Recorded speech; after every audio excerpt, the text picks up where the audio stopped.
Halo sahabat Gen, Assalamualaikum warahmatullahi wabarakatuh. Di video kali ini kita akan membahas kunci jawaban biologi kelas 11 bab 3 pada tugas Ayo Bereksplorasi aktivitas 3.6 pada halaman 73 sampai 74 di buku biologi kurikulum merdeka pegangan kalian. Jadi, ayo kita bahas bersama mengenai soal atau perintah yang ada di tugas kali ini, Gen. Tapi sebelum lanjut jangan lupa untuk subscribe ya Gen, agar Gen Sukses Media lebih semangat lagi nemenin kalian nugasnya. Jika sudah, kita lanjut. Bagian berikut ini adalah perintah yang mesti kita kerjakan pada tugas Ayo Bereksplorasi aktivitas 3.6 ini. Karena sifat tugas ini berkaitan dengan kegiatan praktikum atau percobaan, maka Gen Sukses akan fokus memberikan pembahasan untuk pertanyaan atau soal yang ada ini Gen.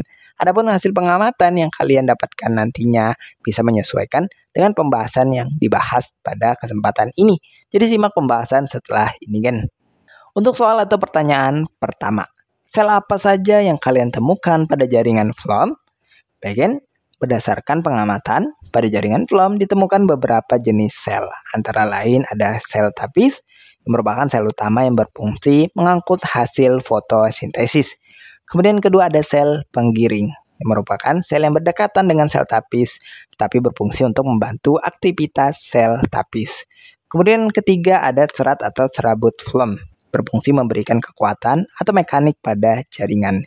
Kemudian untuk parenchyma Floem merupakan sel yang berfungsi untuk menyimpan cadangan makanan. Kemudian kita masuk ke soal atau pertanyaan kedua. Bagaimana kondisi sel-sel tersebut? Apakah hidup atau mati? Bagian sel-sel Floem sebagian besar hidup. Sel tapis dan sel penggiring adalah sel hidup, sedangkan serat Floem adalah sel yang mati. Kemudian lanjut untuk soal atau pertanyaan ketiga. Mengapa sel-sel jaringan Floem harus demikian kondisinya? Hubungkan dengan fungsi dari Floem itu sendiri. Bagian sel-sel Floem seperti sel tapis dan sel penggiring harus hidup untuk menjalankan fungsi utamanya, yaitu mengangkut hasil fotosintesis berupa nutrisi dari daun ke seluruh bagian tumbuhan. Karena proses ini melibatkan metabolisme aktif, maka sel-sel tersebut memerlukan energi dan aktivitas seluler. Sel penggiring bertanggung jawab untuk memberikan energi dan menjaga fungsi sel tapis.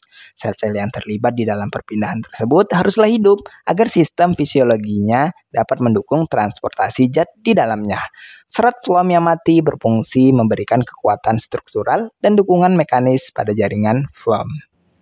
Bagian kita masuk untuk soal atau pertanyaan keempat terkait dengan materi yang berbeda. Sel apa saja yang kalian amati terkait penyusun jaringan xilem?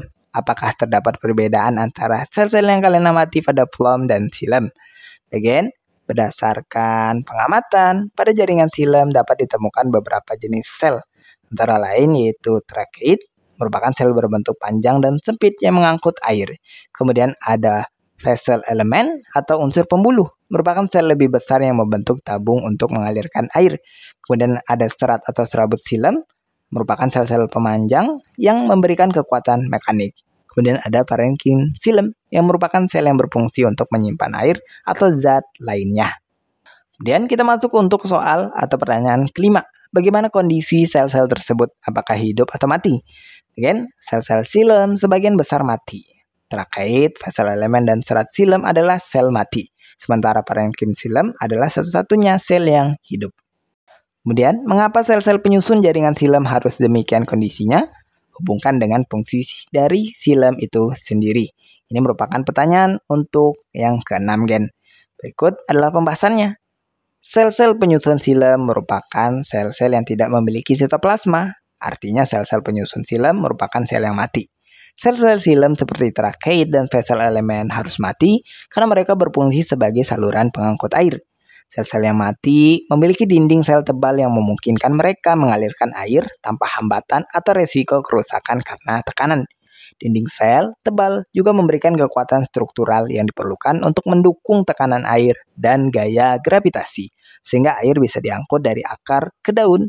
Kondisi sel penyusun xilem yang mati juga memungkinkan xilem memiliki diameter atau rongga yang lebih besar untuk mentransportasikan air dan mineral menuju organ lainnya.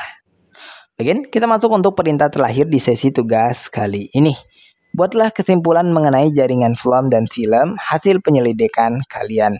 Bagian berdasarkan hasil pengamatan dan analisis data, didapat kesimpulan sebagai berikut. Pertama, jaringan pembuluh floem dan xilem terdiri dari sel-sel penyusun yang berbeda dengan kondisi yang berbeda pula. Hal ini disesuaikan dengan fungsi dari floem dan xilem itu sendiri. Floem adalah jaringan hidup yang berfungsi mengangkut hasil fotosintesis dari daun ke seluruh bagian tanaman. Sel-sel hidup seperti sel tapis dan sel penggiring memungkinkan proses ini terjadi dengan efisien dibantu oleh metabolisme aktif. Sedangkan xilem adalah jaringan yang sebagian besar tersusun atas sel mati yang berfungsi untuk mengangkut air dan mineral dari akar ke daun.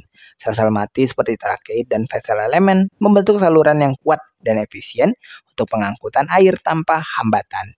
Sementara serat xilem memberikan kekuatan mekanis pada jaringan.